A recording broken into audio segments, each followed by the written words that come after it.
ಆತ್ಮೀಯ TV5ನ ಪ್ರಿಯ ವೀಕ್ಷಕರೆಲ್ಲರಿಗೂ ಗುರುಪ್ರಸಾದ್ ಮಾಡುವ ನಮಸ್ಕಾರಗಳು. ವೀಕ್ಷಕರೇ, ನಿಮಗೆಲ್ಲ ಗೊತ್ತಿದೆ, ಒಬ್ಬ ಮನೆಯ ಯಜಮಾನ ಮನೆಯನ್ನು ನಡೆಸಬೇಕು ಅಂತಂದರೆ ಆತ ಏನೇನೆಲ್ಲ ಕಷ್ಟಗಳನ್ನು ಎದುರಿಸ್ತಾನೆ, ಸಂಕಷ್ಟ ಪಡ್ತಾನೆ, ಯಾವ್ಯಾವ ಆದಾಯದ ಮೂಲಗಳನ್ನು ಕ್ರೋಢೀಕರಿಸ್ತಾನೆ. ಒಂದು ಮನೆ ನಡೆಸಬೇಕು ಅಂತಂದರೆ ಅದು ಸುಮ್ಮನೆ ಮಾತಲ್ಲ. ಆದರೆ ಇಡೀ ರಾಜ್ಯನೇ ನಡೆಸಬೇಕು ಅಂತಂದರೆ ನೀವೇ ಊಹೆ ಮಾಡಿಕೊಳ್ಳಿ, ಏನೇನೆಲ್ಲ ಪರದಾಡಬೇಕಾಗತ್ತೆ, ಏನೇನೆಲ್ಲ ಆದಾಯಗಳನ್ನು ಕ್ರೋಢೀಕರಣ ಮಾಡಬೇಕಾಗತ್ತೆ ಅಂತ. ವೀಕ್ಷಕರೇ, ನಿಮ್ಗೆ ಗೊತ್ತು, ಸರ್ಕಾರದ ಆರಂಭದಕ್ಕೂ ಮುನ್ನ ಸಾಕಷ್ಟು ಸಂಕಷ್ಟಗಳಿದ್ವು. ನೆರೆ ಇತ್ತು, ಬರ ಇತ್ತು.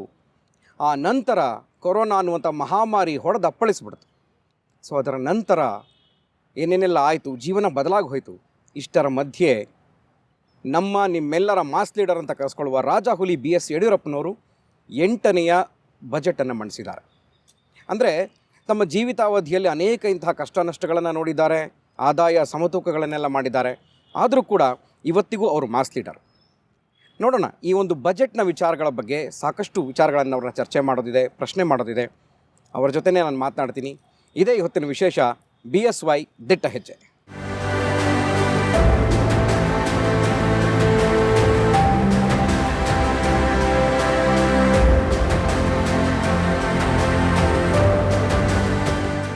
ವೀಕ್ಷಕರೇ, ನಮ್ಮ ಜೊತೆ ರಾಜ್ಯದ ಮುಖ್ಯಮಂತ್ರಿ, ನಿಮ್ಮೆಲ್ಲರ ಪ್ರೀತಿಯ ರಾಜಾಹುಲಿ ನಮ್ಮ ಜೊತೆ ಇದ್ದಾರೆ. ಕಾರ್ಯಕ್ರಮಕ್ಕೆ ಸ್ವಾಗತ ಮಾಡೋಣ, ಅವ್ರ ಜೊತೆ ಮಾತಾಡೋಣ. ಸರ್ ನಮಸ್ಕಾರ, ಕಾರ್ಯಕ್ರಮಕ್ಕೆ ಸ್ವಾಗತ. ಸರ್, ಯಡಿಯೂರಪ್ಪನವರು ರೈತ ಪರ ಶಾಲ್ ಹೊದ್ಕೊಂಡು ಪ್ರಮಾಣ ವಚನ ಸ್ವೀಕಾರ ಮಾಡಿದವರು, ಶಾಲ್ ಹೊದ್ಕೊಂಡು ಬಜೆಟನ್ನು ಮಂಡಿಸಿದಂಥವ್ರು. ರಾಜ್ಯದ ಜನರಿಗೆ ಅಪಾರವಾದಂಥ ನಿರೀಕ್ಷೆ, ಯಡಿಯೂರಪ್ಪನವ್ರು ನಮ್ಮ ಕೈ ಬಿಡಲ್ಲ ಅಂತ. ಬಜೆಟ್ನಲ್ಲೂ ಕೂಡ ಅದೇ ಒಂದು ಭಾವನೆಯನ್ನು ಜನ ವ್ಯಕ್ತಪಡಿಸ್ತಾ ಇದ್ದಾರೆ. ರೈತ ಪರವಾಗಿ ಯಡಿಯೂರಪ್ಪನವರು, ಕೃಷಿ ಪರವಾಗಿ ಯಡಿಯೂರಪ್ಪನವರು, ಎಲ್ಲರ ಪರವಾಗಿ ಯಡಿಯೂರಪ್ಪನವರು ಅಂತ ಮಾತು ಕೇಳಿ ಬರ್ತಾ ಇದೆ. ಸರ್, ಮೊದಲನೇದಾಗಿ ಬಜೆಟ್ ಬಗ್ಗೆ ತಾವೇನು ಹೇಳ್ತೀವಿ? ನೋಡಿ, ದೇಶಕ್ಕೆ ಅನ್ನ ಕೊಡುವಂಥ ಅನ್ನದಾತ ರೈತ ನೆಮ್ಮದಿಯಿಂದ, ಗೌರವದಿಂದ, ಸ್ವಾಭಿಮಾನದಿಂದ ಬಾಳಿ ಬದುಕಿದಾಗ ಮಾತ್ರ ರಾಜ್ಯ ಅಭಿವೃದ್ಧಿ ಪಥದಲ್ಲಿ ಹೋಗ್ತಾ ಇದೆ ಅಂತ ಹೇಳೋಕ್ಕೆ ಅದೊಂದು ಸಾಕ್ಷಿ ಆಗುತ್ತೆ. ಹೀಗಾಗಿ ಇವತ್ತು ಕೃಷಿಕರ ಸಮಸ್ಯೆಗೆ ಸ್ಪಂದಿಸಬೇಕಾಗಿರುವಂಥದ್ದು ಒಂದು ಸರ್ಕಾರದ ಆದ್ಯ ಕರ್ತವ್ಯ. ಆ ದಿಕ್ಕಿನಲ್ಲಿ ನಾನು ವಿಶೇಷ ಪ್ರಯತ್ನ ನಿರಂತರವಾಗಿ ಮಾಡ್ಕೊಂಡು ಬರ್ತಾನೆ ಇದ್ದೇನೆ. ಈ ಬಾರಿ ನಾನು ಯೋಚನೆ ಮಾಡ್ತಾ ಇರೋಂಥದ್ದು ಸಾವಯವ ಕೃಷಿಗೆ ಹೆಚ್ಚು ಒತ್ತು ಕೊಡಬೇಕು ಅಂತ. ಏಕೆ, ನಾವು ಬೆಳೆಯುವಂಥ ಬೆಳೆ, ಅದಕ್ಕೆ ಹಾಕುವಂಥ ಕ್ರಿಮಿನಾಶಕಗಳು, ಅದಕ್ಕೆ ಸಿಂಪಡಿಸುವಂಥ ಕ್ರಿಮಿನಾಶಕಗಳು, ಅದಕ್ಕೆ ಹಾಕುವಂಥ ರಸಗೊಬ್ಬರಗಳು, ಒಂದು ರೀತಿ ವಿಷಪೂರಿತವಾದ ಆಹಾರವನ್ನು ನಾವು ಉಪಯೋಗ ಮಾಡ್ತಾಯಿದ್ದೇವೆ. ಯಾವಾಗ ಸಾವಯವ ಕೃಷಿಗೆ ಹೆಚ್ಚು ಒತ್ತು ಕೊಟ್ಟು ಆ ಒಳ್ಳೆಯ ಒಂದು ಕೃಷಿಯನ್ನು ಮಾಡಿ ಒಳ್ಳೆಯ ಬೆಳೆಯನ್ನು ಬೆಳೆದರೆ ಆ ಒಂದು ಉತ್ಪನ್ನದಿಂದ, ರೈತ ಬೆಳೆಯುವಂಥ ಬೆಳೆಯಿಂದ ಸ್ವಲ್ಪ ಬೆಲೆ ದುಬಾರಿ ಆದರೂ ಪರವಾಗಿಲ್ಲ, ಅದನ್ನು ಕೊಂಡುಕೊಳ್ಳೋಕ್ಕೆ ಜನ ಸಿದ್ಧ ಇದ್ದಾರೆ. ಅದಕ್ಕಾಗಿ ಸಾವಯವ ಕೃಷಿಗೆ ಹೆಚ್ಚು ಒತ್ತನ್ನು ಕೊಡುವಂಥ ವಿಶೇಷ ಕಾರ್ಯಕ್ರಮವನ್ನು ನಾನು ಮಾಡಿದ್ದೇನೆ. ಇದಕ್ಕಾಗಿ 500 ಕೋಟಿ ವಿಶೇಷ ಹಣವನ್ನು ತೆಗೆದಿಟ್ಟಿದ್ದೇನೆ. ಆರೋಗ್ಯಕರ ಹಾಗೂ ರಾಸಾಯನಿಕ ಮತ್ತು ಕೃಷಿ ಮತ್ತು ತೋಟಗಾರಿಕೆ ಉತ್ಪನ್ನಗಳನ್ನು ದೊರಕಿಸಲು ಹಾಗೂ ಸಾವಯವ ಕೃಷಿಯನ್ನು ಉತ್ತೇಜಿಸಲು 500 ಕೋಟಿಗಳ ಯೋಜನೆಯನ್ನು ರೂಪಿಸಲಾಗುವುದು. ಸಾವಯವ ಕೃಷಿ ನನ್ನ ಪ್ರೀತಿಯ ವಿಷಯ. ಮಣ್ಣು, ಭೂಮಿ, ನೀರು, ಈ ಸುರಕ್ಷತೆ ನಮ್ಮೆಲ್ಲರ ಹೊಣೆ. ಹಾಗಾಗಿ ರಾಸಾಯನಿಕಗಳನ್ನು ಭೂಮಿಗೆ ಸುರಿಯುವ ಹಿನ್ನೆಲೆಯಲ್ಲಿ ಸಾವಯವ ಕೃಷಿಯತ್ತ ನನ್ನ ಗಮನ ಹರಿಯಿತು. ಅದಕ್ಕಾಗಿ ಹಿಂದೆ ನಾನು ಪ್ರತಿ ತಿಂಗಳಿಗೊಮ್ಮೆ ಒಂದು 20,000 ಜನ ಸೇರಿಸಿ ಅಲ್ಲಿಗೆ ಸಾವಯವ ಕೃಷಿ ಎಕ್ಸ್ಪರ್ಟ್ಸನ್ನು ಕರೆದು ಅವರಿಂದ ರೈತರನ್ನ ಜಾಗೃತಿ ಮೂಡಿಸುವಂಥ ಕಾರ್ಯಕ್ರಮವನ್ನು ಮಾಡ್ತಾಯಿದ್ದೆ. ಮುಂದೆ ಸಹ ಅದನ್ನು ಮುಂದುವರಿಸಬೇಕು ಅಂತ ನಾನು ಮಾಡಿದ್ದೇನೆ. ಸಾವಯವ ಕೃಷಿಗೆ ಬಹಳ ಜನ ಮುಂದೆ ಬರ್ತಾ ಇದ್ದಾರೆ. ಹೆಚ್ಚು ಒತ್ತನ್ನು ನಾವು ಕೊಡ್ತಾ ಇದ್ದೇವೆ. ಮತ್ತು ಸಣ್ಣ ರೈತರ ಹಿತವನ್ನು ಗಮನದಲ್ಲಿರಿಸಿ ಮಾರುಕಟ್ಟೆಯಲ್ಲಿ ಸರಿಯಾಗಿ ಒಳ್ಳೆಯ ಬೆಲೆ ಅವರಿಗೆ ಸಿಗೋಕ್ಕೆ ಅನುಕೂಲ ಮಾಡಿಕೊಳ್ಳುವಂಥ ಪ್ರಯತ್ನ ಮಾಡ್ತಾ ಇದ್ದೇನೆ. ಸಣ್ಣ ಮತ್ತು ಅತಿ ಸಣ್ಣ ಹಿಡುವಳಿದಾರರು ಕಡಿಮೆ ಜಮೀನಿನಲ್ಲಿ ಕೃಷಿ, ತೋಟಗಾರಿಕೆ ಮತ್ತಿತರ ಉಪಕಸಬುಗಳನ್ನು ಕೈಗೊಳ್ಳುವ ಮೂಲಕ ಸುಸ್ಥಿರವಾಗಿ ವರ್ಷವಿಡೀ ವರಮಾನ ಪಡೆಯಲು ಸಮಗ್ರ ಕೃಷಿ ಪದ್ಧತಿ ಕಾರ್ಯಕ್ರಮವನ್ನು ಅನುಷ್ಠಾನಗೊಳಿಸಲಾಗುವುದು. ವಿಜಯಪುರ ಜಿಲ್ಲೆ ಇಟ್ಟಂಗಿಹಳ್ಳ ಗ್ರಾಮದಲ್ಲಿ ಆತ್ಮನಿರ್ಭರ್ ಭಾರತ ಅಭಿಯಾನ ಯೋಜನೆಯಡಿ ಆಹಾರ ಪಾರ್ಕನ್ನು ತೆಗೆಯೋಕ್ಕೋಸ್ಕರ ಕಾರ್ಯಕ್ರಮ ರೂಪಿಸ್ತಾ ಇದ್ದೇನೆ. ಕೃಷಿ ನವೋದ್ಯಮಗಳ ಮತ್ತು ಸಣ್ಣ ಹಾಗೂ ಮಧ್ಯಮ ಕೈಗಾರಿಕೆಗಳ ಸ್ಥಾಪನೆಗೆ ಅವಕಾಶ ಕಲ್ಪಿಸಲು ಹಾಗೂ ಸ್ಥಳೀಯ ಉತ್ಪನ್ನಗಳ ಸಂಸ್ಕರಣೆಗೆ ಉತ್ತೇಜನ ನೀಡಲು ವಿಜಯಪುರ ಜಿಲ್ಲೆಯ ಇಟ್ಟಂಗಿಯಾಳ ಗ್ರಾಮದಲ್ಲಿ ಆತ್ಮನಿರ್ಭರ್ ಭಾರತ ಅಭಿಯಾನ ಯೋಜನೆಯಡಿ ಆಹಾರ ಪಾರ್ಕನ್ನು ಸ್ಥಾಪಿಸಲಾಗುವುದು. ಕೃಷಿಯೇತರ ಕೃಷಿಕರ ಮಕ್ಕಳು ವಿಮುಖವಾಗದಂತೆ ಕೃಷಿ ವಿಶ್ವವಿದ್ಯಾನಿಲಯಗಳಲ್ಲಿ ರೈತರಿಗಿರುವಂಥ ಮೀಸಲಾತಿಯನ್ನು ಜಾಸ್ತಿ ಮಾಡುವಂಥ ತೀರ್ಮಾನವನ್ನು ನಾನು ಕೈಗೊಂಡಿದ್ದೇನೆ. ಕೃಷಿ ವಿಶ್ವವಿದ್ಯಾನಿಲಯಗಳಲ್ಲಿ ರೈತರ ಮಕ್ಕಳಿಗೆ ನೀಡಲಾಗ್ತಿರುವ ಮೀಸಲಾತಿಯನ್ನು 40% ಶೇಕಡ 50% ಹೆಚ್ಚಿಸಲಾಗುವುದು. ಕೃಷಿ ಕಾರ್ಮಿಕರ ಹಿತವನ್ನು ಗಮನದಲ್ಲಿರಿಸಿ ಕೃಷಿ ಯಾಂತ್ರೀಕರಣದ ಮೂಲಕ ಯೋಜನೆಯಡಿ ಸಣ್ಣ ಟ್ರ್ಯಾಕ್ಟರ್ನ ಹಣವನ್ನು ಸವಲತ್ತನ್ನು ಕೊಡ್ತಾ ಇದ್ದೋ, ದೊಡ್ಡ ಟ್ರ್ಯಾಕ್ಟರ್ಗೂ 25-45 PTO HP ಟ್ರ್ಯಾಕ್ಟರ್ಗಳು ಸಹ ಅದನ್ನು ವಿಸ್ತರಣೆ ಮಾಡ್ತಾ ಇದ್ದೇನೆ. ಕೃಷಿ ಯಂತ್ರೀಕರಣ ಯೋಜನೆಯಡಿ ಸಣ್ಣ ಟ್ರ್ಯಾಕ್ಟರ್ಗಳಿಗೆ ಸಹಾಯಧನ ನೀಡುತ್ತಿದ್ದು, ಇದನ್ನು 25-45 PTO HP ಟ್ರ್ಯಾಕ್ಟರ್ಗೆ ವಿಸ್ತರಿಸಲಾಗುವುದು. ರಾಷ್ಟ್ರೀಯ ಮಾರುಕಟ್ಟೆ ಪ್ರೈವೇಟ್ ಲಿಮಿಟೆಡ್ ಮೂಲಕ ಸಾವಯವ ಮತ್ತು ಸಿರಿಧಾನ್ಯಗಳ ವೈಜ್ಞಾನಿಕ ಮಾರುಕಟ್ಟೆ ಅವಕಾಶ ಮಾಡಿಕೊಡೋ ಪ್ರಯತ್ನ ಮಾಡ್ತಾ ಇದ್ದೇನೆ. ಸಾವಯವ ಮತ್ತು ಸಿರಿಧಾನ್ಯಗಳನ್ನು ವೈಜ್ಞಾನಿಕವಾಗಿ ಮಾರಾಟ ಮಾಡಲು ಹಾಗೂ ರೈತರಿಗೆ ಗರಿಷ್ಠ ಬೆಲೆ ದೊರಕಿಸಲು ರಾಷ್ಟ್ರೀಯ ಮಾರುಕಟ್ಟೆ ಪ್ರೈವೇಟ್ ಲಿಮಿಟೆಡ್ ಮೂಲಕ ಅವಕಾಶ ಕಲ್ಪಿಸಲಾಗುವುದು. ಮುಂದಿನ 5 ವರ್ಷದಲ್ಲಿ 75 ಕೋಟಿ ವೆಚ್ಚದಲ್ಲಿ ರಾಜ್ಯದ ಕೃಷಿ ಭೂಮಿನಲ್ಲಿ ಸಾವಯವ ಇಂಗಾಲ ಹೆಚ್ಚಿಸುವ ಅಭಿಯಾನ ಕಾರ್ಯಕ್ರಮ 2021-22ಕ್ಕೆ ಸಾಲಿನಲ್ಲಿ 10 ಕೋಟಿ ತೆಗೆದಿಟ್ಟಿದ್ದೇನೆ. ದ್ವಿದಳ ಧಾನ್ಯಗಳ ಉತ್ಪಾದನೆಯನ್ನು ಹೆಚ್ಚಿಸಲು ಬಿತ್ತನೆ ಬೀಜ ಹಾಗೂ ಹಸಿರೆಲೆ ಗೊಬ್ಬರ ವಿತರಣೆ ಮಾಡಿ ಸಾವಯವ ಇಂಗಾಲ ಹೆಚ್ಚಿಸುವ ಅಭಿಯಾನ ಕಾರ್ಯಕ್ರಮವನ್ನು 75 ಕೋಟಿಗಳ ವೆಚ್ಚದಲ್ಲಿ ಮುಂದಿನ 5 ವರ್ಷಗಳಲ್ಲಿ ಅನುಷ್ಠಾನಗೊಳಿಸಲಾಗುವುದು. ಈ ಉದ್ದೇಶಕ್ಕಾಗಿ 2021-22ನೇ ಸಾಲಿನಲ್ಲಿ 10 ಕೋಟಿಗಳ ಅನುದಾನವನ್ನು ಒದಗಿಸಲಾಗುವುದು. ಆತ್ಮನಿರ್ಭರ ಅಭಿಯಾನದ ಅಡಿನಲ್ಲಿ ಆಹಾರದ ಸಂರಕ್ಷಣೆ ಹಾಗೂ ಕೊಯ್ಲೋತ್ತರ ನಿರ್ವಹಣಾ ಘಟಕಗಳಿಗೆ ನೀಡುವ 35% ಸಹಾಯಧನವನ್ನು 50%ಕ್ಕೆ ಹೆಚ್ಚಿಸುವಂಥ ಒಂದು ಐತಿಹಾಸಿಕ ತೀರ್ಮಾನವನ್ನು ತಗೊಂಡಿದ್ದೇನೆ. ರಾಜ್ಯ ಸರ್ಕಾರದಿಂದ 15% ಹೆಚ್ಚುವರಿ ಸಹಾಯಧನವನ್ನು 50 ಕೋಟಿ ಹಣವನ್ನು ಅದಕ್ಕೆ ನಾನು ತೆಗೆದಿಟ್ಟಿದ್ದೇನೆ. ಆತ್ಮನಿರ್ಭರ್ ಭಾರತ ಅಭಿಯಾನ ಅಡಿಯಲ್ಲಿ ಪ್ರಧಾನಮಂತ್ರಿಗಳ ಕಿರು ಆಹಾರ ಸಂಸ್ಕರಣಾ ಉದ್ಯಮಗಳನ್ನು ನಿಯಮಬದ್ಧಗೊಳಿಸುವಂತೆ ಯೋಜನೆ ಹಾಗೂ ಇತರ ಕಾರ್ಯಕ್ರಮಗಳ ಅಡಿಯಲ್ಲಿ 35% ಸಹಾಯಧನವನ್ನು ವಿವಿಧ ಚಟುವಟಿಕೆಗಳಾದ ಶೀತಲಗೃಹ ನಿರ್ಮಾಣ, ಕೊಯ್ಲೋತ್ತರ ನಿರ್ವಹಣೆ ಮತ್ತು ಸಂಸ್ಕರಣಾ ಘಟಕಗಳ ಸ್ಥಾಪನೆಗೆ ನೀಡಲಾಗುತ್ತೆ. ಈ ಸಹಾಯಧನವನ್ನು 50%ಗೆ ಹೆಚ್ಚಿಸಲು ರಾಜ್ಯ ಸರ್ಕಾರ 15% ಹೆಚ್ಚುವರಿ ಸಹಾಯಧನ ನೀಡಲಿದೆ. ಈ ಯೋಜನೆಗೆ 50 ಕೋಟಿಯನ್ನು ಹಂಚಿಕೆ ಮಾಡಲಾಗುವುದು. ಕೊಪ್ಪಳ ಜಿಲ್ಲೆ ಸಿರಿವಾರ ಗ್ರಾಮದಲ್ಲಿ ತೋಟಗಾರಿಕೆ ತಂತ್ರಜ್ಞಾನ ಪಾರ್ಕ್ ಅಭಿವೃದ್ಧಿ ಮಾಡ್ತಾ ಇದ್ದೇನೆ. ಅತ್ಯುತ್ತಮ ತರಬೇತಿ, ನೂತನ ಆವಿಷ್ಕಾರಗಳು ಹಾಗೂ ತಂತ್ರಜ್ಞಾನಗಳನ್ನು ಪರಿಚಯಿಸುವ ಮೂಲಕ ತೋಟಗಾರಿಕಾ ಬೆಳೆಗಳ ಆರ್ಥಿಕ ಅಭಿವೃದ್ಧಿಯ ನೆರವು ನೀಡಲು ಕೊಪ್ಪಳ ಜಿಲ್ಲೆಯ ಸಿರಿವಾರ ಗ್ರಾಮದಲ್ಲಿ ತೋಟಗಾರಿಕೆ ತಂತ್ರಜ್ಞಾನ ಪಾರ್ಕನ್ನು ಅಭಿವೃದ್ಧಿಪಡಿಸಲಾಗುವುದು. ಹೊಸ ತಂತ್ರಜ್ಞಾನ, ಹೊಸ ಬೆಳೆ, ತಳಿ, ಉತ್ತಮ ನಿರ್ವಹಣೆ ಪದ್ಧತಿಗಳಲ್ಲಿ ರೈತರಿಗೆ ಪರಿಚಯಿಸಲು ಪ್ರಾತ್ಯಕ್ಷಿಕ ಕ್ಷೇತ್ರಗಳ ಅಭಿವೃದ್ಧಿ ಮಾಡ್ತಾ ಇದ್ದೇನೆ. ವಿನೂತನ ತಂತ್ರಜ್ಞಾನ, ಹೊಸ ಬೆಳೆ ತಳಿಗಳು, ಉತ್ತಮ ನಿರ್ವಹಣಾ ಪದ್ಧತಿಗಳನ್ನು ರೈತರಿಗೆ ಪರಿಚಯಿಸಲು ಭಾರತೀಯ ತೋಟಗಾರಿಕೆ ಸಂಶೋಧನಾ ಸಂಸ್ಥೆ ಮತ್ತು ರಾಜ್ಯದ ಕೃಷಿ ಮತ್ತು ತೋಟಗಾರಿಕೆ ವಿಶ್ವವಿದ್ಯಾಲಯಗಳ ಸಹಯೋಗದೊಂದಿಗೆ ಪ್ರಾತ್ಯಕ್ಷಿಕ ಕ್ಷೇತ್ರಗಳನ್ನು ಅಭಿವೃದ್ಧಿಪಡಿಸಲಾಗುವುದು. ಹೀಗೆ ಈ ಬಾರಿ ಕೃಷಿಕರನ್ನು ಇನ್ನೂ ಹೆಚ್ಚು ಸ್ವಾವಲಂಬಿಗಳಾಗಿ ಮಾಡಿ ಪ್ರಧಾನಿ ನರೇಂದ್ರ ಮೋದಿಯವರ ಅಪೇಕ್ಷೆ ಏನಿದೆ, ರೈತನ ಬೆಳೆ ಉತ್ಪನ್ನ 2 ಪಟ್ಟು ಜಾಸ್ತಿ ಆಗಬೇಕು ಅಂತ ಆ ದಿಕ್ಕಿನಲ್ಲಿ ಏನೇನು ಸಹಕಾರವನ್ನು ಕೊಡೋ ಸಾಧ್ಯ ಇದೆಯೋ ಅದೆಲ್ಲವನ್ನು ಕೊಡುವಂಥ ಪ್ರಾಮಾಣಿಕ ಪ್ರಯತ್ನವನ್ನು ಮಾಡ್ತಾಯಿದೆ. ಕೃಷಿಕರ ಆದಾಯವನ್ನು 2023 ವೇಳೆಗೆ ದ್ವಿಗುಣಗೊಳಿಸುವ ಪ್ರಧಾನಮಂತ್ರಿ ನರೇಂದ್ರ ಮೋದಿಯವರ ಕನಸನ್ನು ಸಾಕಾರಗೊಳಿಸುವ ನಿಟ್ಟಿನಲ್ಲಿ ರಾಜ್ಯ ಸರ್ಕಾರ ಕೇಂದ್ರದೊಂದಿಗೆ ಕೈ ಜೋಡಿಸಿ ಹಲವು ಕ್ರಮಗಳನ್ನು ಕೈಗೊಂಡಿದೆ. ಗುಣಮಟ್ಟದ ಬಿತ್ತನೆ ಬೀಜದ ಲಭ್ಯತೆ, ಬೆಳೆ ನಿರ್ವಹಣೆ, ಕೊಯ್ಲೋತ್ತರ ನಿರ್ವಹಣೆ, ಸಂಗ್ರಹಣೆ, ಸಂಸ್ಕರಣೆ, ಮಾರಾಟ, ಈಗ ಪ್ರತಿ ಹಂತದಲ್ಲೂ ರೈತರಿಗೆ ಅಗತ್ಯ ಮೂಲ ಸೌಲಭ್ಯ ಒದಗಿಸಿ ಬೆಂಬಲ ನೀಡಲು ಸರ್ಕಾರ ಬದ್ಧವಾಗಿದೆ. ಪ್ರಧಾನಮಂತ್ರಿ ಕಿಸಾನ್ ಸನ್ಮಾನ್ ನಿಧಿ ಯೋಜನೆಯಡಿ ರೈತರಿಗೆ ಕೇಂದ್ರ ಸರ್ಕಾರ ವಾರ್ಷಿಕ ತಲಾ 6,000 ನೆರವು ನೀಡಿದರೆ, ರಾಜ್ಯ ಸರ್ಕಾರದಿಂದ ಹೆಚ್ಚುವರಿಯಾಗಿ ವಾರ್ಷಿಕ 4,000ಗಳ ನೆರವು ನೀಡಲಾಗುತ್ತಿದೆ. ರಾಜ್ಯದಲ್ಲಿ ಇಲ್ಲಿವರೆಗೆ 53 ಲಕ್ಷಕ್ಕೂ ಹೆಚ್ಚು ರೈತರಿಗೆ ಕೇಂದ್ರ ಹಾಗೂ ರಾಜ್ಯ ಸರ್ಕಾರಗಳಿಂದ ಒಟ್ಟಾರೆ 7,730 ಕೋಟಿಗಳ ಆರ್ಥಿಕ ನೆರವನ್ನು ವರ್ಗಾಯಿಸಲಾಗಿದೆ. ಈ ಯೋಜನೆಯಡಿ ದೇಶದಲ್ಲಿ ಅತ್ಯಂತ ಹೆಚ್ಚು ಆಧಾರ ದೃಢೀಕೃತ ಮಾಹಿತಿ 97% ಆಧಾರ ರಹಿತ 97% ಹಾಗೂ ಆಧಾರಿತ ನೇರ ನಗದು ವರ್ಗಾವಣೆಗಾಗಿ 90% ರಾಜ್ಯವು ಕೇಂದ್ರ ಸರ್ಕಾರದ ಪ್ರಶಸ್ತಿಗೆ ಭಾಜನವಾಗಿದೆ. ಪ್ರಧಾನಮಂತ್ರಿ ಫಸಲ್ ಬಿಮಾ ಯೋಜನೆ, ಪ್ರಧಾನಮಂತ್ರಿ ಕೃಷಿ ಸಿಂಚಾಯಿ ಯೋಜನೆ ಮುಂತಾದ ಕೇಂದ್ರದ ಯೋಜನೆಗಳನ್ನು ಪರಿಣಾಮಕಾರಿಯಾಗಿ ಅನುಷ್ಠಾನಗೊಳಿಸಲು ಸರ್ಕಾರ ಕ್ರಮ ವಹಿಸಿದೆ. ಪ್ರಸಕ್ತ ಸಾಲಿನಲ್ಲಿ ಪ್ರಧಾನಮಂತ್ರಿ ಫಸಲ್ ಬಿಮಾ ಯೋಜನೆಗೆ 900 ಕೋಟಿಗಳನ್ನು ಹಾಗೂ ಪ್ರಧಾನಮಂತ್ರಿ ಕೃಷಿ ಸಂಚಾಯಿ ಯೋಜನೆಗೆ 831 ಕೋಟಿ ರೂಗಳನ್ನು ಒದಗಿಸಲಾಗಿದೆ. ರಾಜ್ಯ ಸರ್ಕಾರ ಕೃಷಿ ಉತ್ಪನ್ನಗಳಿಗೆ ಮುಕ್ತ ಮಾರುಕಟ್ಟೆ ಸೌಲಭ್ಯ ಒದಗಿಸಲು APMC ಕಾಯ್ದೆಗೆ ತಿದ್ದುಪಡಿ ಮಾಡಲಾಗಿದೆ. ರೈತರ ಮೇಲಿನ ಹೊರೆಯನ್ನು ಕಡಿಮೆ ಮಾಡಲು ಮಾರುಕಟ್ಟೆ ಶುಲ್ಕವನ್ನು ಶೇಕಡ 1.5ರಿಂದ ಶೇಕಡ 0.60ಗೆ ಇಳಿಸಲಾಗಿದೆ. ಇದಲ್ಲದೆ ಕೃಷಿ ಉತ್ಪನ್ನ ಸಂಗ್ರಹಣೆ ಹಾಗೂ ಸಂಸ್ಕರಣೆಗೆ ಕೂಡ ಆದ್ಯತೆ ನೀಡಲಾಗಿದೆ. ಸರ್, ಇನ್ನು ಕೃಷಿಯಷ್ಟೇ ಪ್ರಮುಖವಾಗಿರುವಂಥದ್ದು ತೋಟಗಾರಿಕಾ ಬೆಳೆಗಳು. ಸೊ ಹಾಗಾಗಿ ತೋಟಗಾರಿಕಾ ಬೆಳೆಗಳ ಉತ್ತೇಜನಕ್ಕೆ ತಾವು ಕೊಟ್ಟಿರುವಂತಹ ಪ್ರಾಮುಖ್ಯತೆಯನ್ನು ಈ ಬಜೆಟ್ನಲ್ಲಿ ಏನು ಮಾಡಿದ್ದೀರಿ? ತೋಟಗಾರಿಕೆ ಬೆಳೆಗಳಿಗೆ ಹೆಚ್ಚಿನ ಆದ್ಯತೆಯನ್ನು ನಾನು ಕೊಟ್ಟಿದ್ದೇನೆ. ಅಡಿಕೆ ಬೆಳೆಗಾರರಿಗೆ ಬಾಧಿಸ್ತಾ ಇರುವಂಥ ಹಳದಿ ಎಲೆ ರೋಗದ ಕುರಿತ ಸಂಶೋಧನೆ ಹಾಗೂ ಪರ್ಯಾಯ ಬೆಳೆಯನ್ನು ಪ್ರೋತ್ಸಾಹಿಸಲಕ್ಕಾಗಿ 25 ಕೋಟಿ ತೆಗೆದಿಟ್ಟಿದ್ದೇನೆ.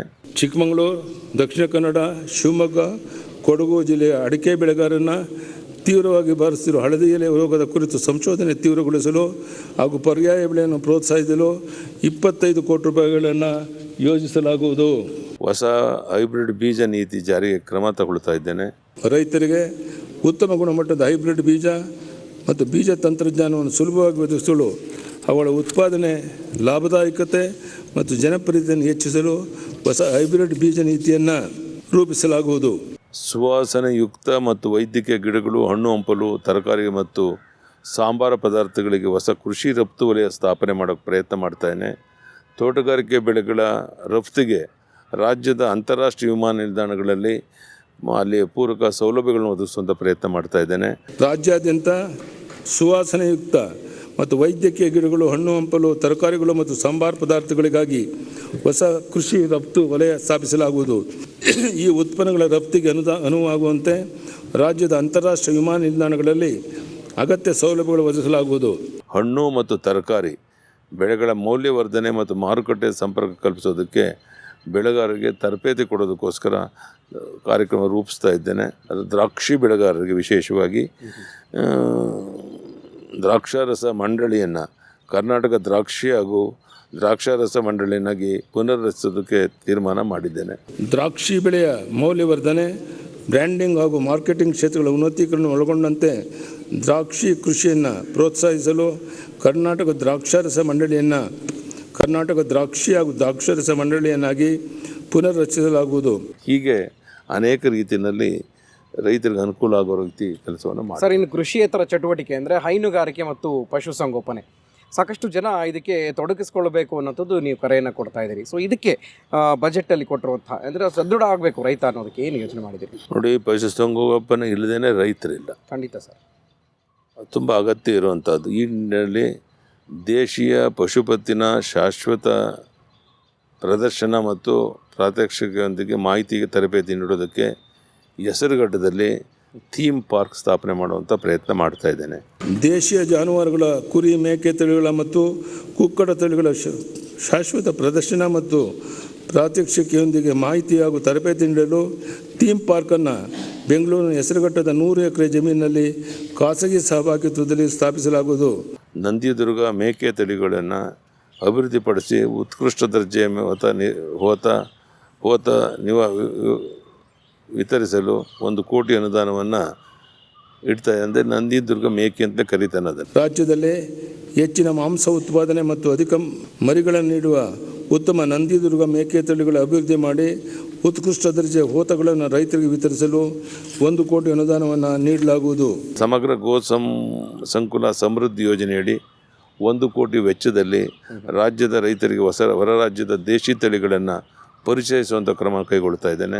ಹೊರ ರಾಜ್ಯದ ದೇಶಿ ತಳಿಗಳಾದ ಗಿರ್, ಸಾಯಿವಾಲ್, ಒಂಗೋಲಾ, ಥಾರ್ ಪಾರ್ಕರ್ ಮತ್ತು ದೇವಣಿ ತಳಿಗಳನ್ನು ಅಭಿವೃದ್ಧಿಪಡಿಸಿ ರಾಜ್ಯದ ರೈತರಿಗೆ ಪರಿಚಯಿಸಲು ಸಮಗ್ರ ಗೋ ಸಂಕುಲನ ಸಮೃದ್ಧಿ ಯೋಜನೆಯನ್ನು ಜಾರಿಗೊಳಿಸಲಾಗುವುದು. ಆಕಸ್ಮಿಕವಾಗಿ ಮರಣವಾದ ಕುರಿ ಮತ್ತು ಮೇಕೆಗಳ ಪರಿಹಾರಧನ ನೀಡೋದಕ್ಕೆ ಅನುಗ್ರಹ ಕೊಡುಗೆ ಯೋಜನೆಯನ್ನು ಮುಂದುವರಿಸ್ತಾ ಇದೆ. ಆಕಸ್ಮಿಕ ಮರಣ ಹೊಂದಿರುವ ಕುರಿ ಮತ್ತು ಮೇಕೆಗಳಿಗೆ ಪರಿಹಾರಧನ ನೀಡುವ ಅನುಗ್ರಹ ಕೊಡುಗೆ ಕಾರ್ಯಕ್ರಮವನ್ನು ಮುಂದುವರಿಸಲಾಗುವುದು. ಸರ್, ಇನ್ನು ಸಹಕಾರಿ ಬ್ಯಾಂಕ್ಗಳ ಮುಖಾಂತರ ರೈತರ ಬೆಂಬಲಕ್ಕೆ ಸಾಕಷ್ಟು ಯೋಜನೆಗಳನ್ನು ಘೋಷಣೆ ಮಾಡಿದ್ದೀರಿ. ರೈತರು ಹೇಳ್ತಾರೆ, ನಮಗೆ ಸಾಲ ನಮಗೆಲ್ಲಪ್ಪ ಕೊಡ್ತಾರೆ, ಒಂದು ಮನ್ನಾ ಮಾಡೋದಕ್ಕೆ ಸಾಧ್ಯ ಆಗೋದಿಲ್ಲ, ನಮ್ಗೆ ಕಟ್ಟೋಕ್ಕೆ ಸಾಧ್ಯ ಇಲ್ಲ. ಸೊ ಹೀಗೆಲ್ಲ ಪ್ರಶ್ನೆಗಳು ಬರ್ತಾ ಇದ್ವು. ನೀವು ಬಂದ ಮೇಲೆ ರೈತರಿಗೆ ಒಂದು ರೀತಿಯ ಧೈರ್ಯ ಬಂದಿದೆ. ಸೊ ಅದಕ್ಕೋಸ್ಕರ ಯಾವ ಯೋಜನೆ ಮಾಡಿದ್ದೀರಿ ಅಂತ? ನೋಡಿ, ಕರ್ನಾಟಕ ರಾಜ್ಯ ಉಗ್ರಾಣ ನಿಗಮ ಪ್ರಾಥಮಿಕ ಕೃಷಿ ಪತ್ತಿನ ಸಂಘಗಳು TAPCMS ಹಾಗೂ ಇತರೆ ಸಹಕಾರಿ ಸಂಸ್ಥೆಗಳು ಹೊಂದಿರುವಂಥ ಗೋದಾಮುಗಳಲ್ಲಿ ಕೃಷಿ ಉತ್ಪನ್ನಗಳ ಸಂಗ್ರಹಣೆ ರಾಜ್ಯದ 25% ಸಹಾಯಧನ ವಿತರಣೆ 25 ಕೋಟಿ ಅದಕ್ಕೆ ತೆಗೆದಿಟ್ಟಿದ್ದೇನೆ. TAPCMS ಹಾಗೂ ಇತರ ಸಹಕಾರ ಸಂಸ್ಥೆಗಳು ಹೊಂದಿರುವ ಗೋದಾಮುಗಳಲ್ಲಿ ಸಂಗ್ರಹಿಸಲು ರೈತರು ಪಾವತಿಸುವ ಸಂಗ್ರಹಣಾ ಶುಲ್ಕದಲ್ಲಿ 25% ಸಹಾಯಧನವನ್ನು ಸರ್ಕಾರದ ವತಿಯಿಂದ ಒದಗಿಸಲಾಗುವುದು. ಈ ಉದ್ದೇಶಕ್ಕಾಗಿ 25 ಕೋಟಿ ಅನುದಾನ ಒದಗಿಸಲಾಗಿದೆ. ರಾಜ್ಯದ ಪ್ರಾಥಮಿಕ ಕೃಷಿ ಪತ್ತಿನ ಸಂಘಗಳು ಅದು TAPCMS ಇರ್ಬೋದು, ಅದು ಸಂಗ್ರಹಿಸಿದ ಕೃಷಿ ಉತ್ಪನ್ನಗಳನ್ನು 11% ದರದಲ್ಲಿ ವಿತರಣೆ ಅಡಮಾನ ಸಾಲ ಸೌಲಭ್ಯಕ್ಕೆ 6 ತಿಂಗಳ ಅವಧಿಗೆ ಸರ್ಕಾರದಿಂದ 4% ಬಡ್ಡಿ ಸಹಾಯಧನದಲ್ಲಿ 5 ಕೋಟಿ ಅನುದಾನ ತೆಗೆದಿಟ್ಟಿದ್ದೇನೆ. ರಾಜ್ಯದ ಪ್ರಾಥಮಿಕ ಕೃಷಿ ಪತ್ತಿನ ಸಂಘಗಳು PACS ಹಾಗೂ TAPCMSಗಳಿಗೂ ರೈತರು ಬೆಳೆದ ಕೃಷಿ ಉತ್ಪನ್ನಗಳನ್ನು ನಮ್ಮ ಗೋದಾಮುಗಳಲ್ಲಿ ಶೇಖರಣೆ ಮಾಡಿ ಇದರ ಮೇಲೆ ಮಾರುಕಟ್ಟೆ ಬೆಲೆಗೆ 60% ಅಡಮಾನ ಸಾಲವನ್ನು 11% ಬಡ್ಡಿ ದರದಲ್ಲಿ ವಿತರಿಸುತ್ತಿದೆ. ಸದರಿ ಸಾಲಗಳ ಮೇಲೆ ಗರಿಷ್ಠ 6 ತಿಂಗಳ ಅವಧಿಗೆ 4% ಬಡ್ಡಿ ಸಹಾಯಧನ ರಾಜ್ಯ ಸರ್ಕಾರ ನೀಡಲು 5 ಕೋಟಿಯನ್ನು ಆಯವ್ಯಯದಲ್ಲಿ ಪ್ರಸ್ತಾಪಿಸಲಾಗಿದೆ. 190 ಕೋಟಿ ವೆಚ್ಚದಲ್ಲಿ 5500 ಪ್ರಾಥಮಿಕ ಕೃಷಿ ಪತ್ತಿನ ಸಹಕಾರ ಸಂಘಗಳ ಗಣಕೀಕರಣ ಮಾಡಿಕೊಟ್ಟಿದ್ದೇನೆ. 5500 ಪ್ರಾಥಮಿಕ ಕೃಷಿ ಪತ್ತಿನ ಸಹಕಾರ ಸಂಘಗಳು ಕಾರ್ಯೋತ್ಪನ್ನತೆಯನ್ನು ಹೆಚ್ಚಿಸಲು ಅವುಗಳನ್ನು 798 ಕೋಟಿಗಳ ವೆಚ್ಚದಲ್ಲಿ ಗಣಕೀಕರಿಸಲಾಗುವುದು. ಜಿಲ್ಲಾ ಸಹಕಾರ ಕೇಂದ್ರ ಬ್ಯಾಂಕ್ಗಳಿಗೆ ಗರಿಷ್ಠ 10 ಲಕ್ಷ ರೂಪಾಯಿವರೆಗೆ 25% ಷೇರು ಬಂಡವಾಳ ಒದಗಿಸಲು ಕ್ರಮ ಕೈಗೊಳ್ಳುತ್ತದೆ. DCC ಬ್ಯಾಂಕ್ನಲ್ಲಿ ಸರ್ಕಾರದ ಸಹಭಾಗಿತ್ವವನ್ನು ಪ್ರೋತ್ಸಾಹಿಸಲು ಹಾಗೂ ಷೇರು ಬಂಡವಾಳ ಹೆಚ್ಚಿಸುವ ಉದ್ದೇಶದಿಂದ 21 ಜಿಲ್ಲಾ ಸಹಕಾರ ಕೇಂದ್ರ ಬ್ಯಾಂಕ್ಗಳಿಗೆ 10 ಲಕ್ಷ ರೂಪಾಯಿಗಳ ಗರಿಷ್ಠ ಮಿತಿಗೊಳಿಸಲ್ಪಟ್ಟು 25% ಷೇರು ಬಂಡವಾಳ ನೀಡಲಾಗುವುದು. ಸರ್, ಇನ್ನು ಮಾರುಕಟ್ಟೆ ಬಗ್ಗೆ ಬಹಳ ಪ್ರಶ್ನೆಗಳು ಬರ್ತಾ ಇರ್ತವೆ. ರೈತರಿಗೆ ವ್ಯವಸ್ಥಿತವಾದಂಥ ಮಾರುಕಟ್ಟೆಗಳು ಸಿಗೋದು ಕಡಿಮೆ ಅಂತ.